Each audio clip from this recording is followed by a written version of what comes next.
It's not just idle talk. We've done some research.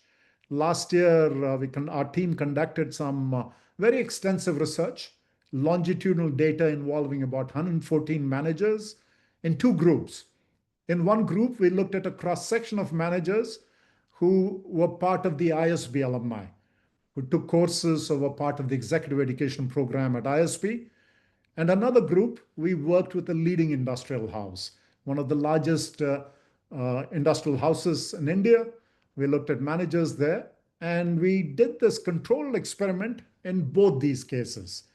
We found that when we compared the before and after results, after doing a program like this, there was a significant improvement. Job stress reduced by 18 to 26% as a result of 2 weeks of everyday activity, 10 days. Basically, 10 continuous days led to 18 to 26% reduction in stress. The sense of work-life balance went up from 10 to 15%.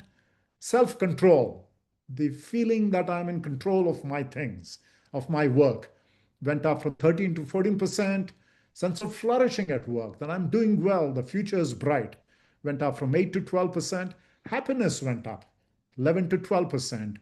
People became more engaged in their work, 8 to 12%. And people developed a greater purpose in life. This is going to be a key session in our program. Perhaps a whole month will be devoted to it. How do you develop a purpose in life? That went up by 8 to 10%. Meaning, which is an extremely critical aspect of work, went up from 7 to 10% after just 2 weeks of a program like this. 2 weeks of everyday exercises. Self-awareness, which is the foundation to leadership, especially of self-leadership, went up from 8 to 9%. And finally, this complex notion of behavioral integrity, doing what you say you will do, being consistent in word and deed, which is a very important capability, went up from 5 to 7%. That is a much more difficult concept.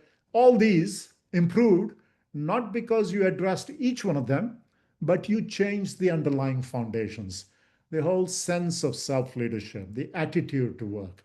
When that happens, all these qualities improve.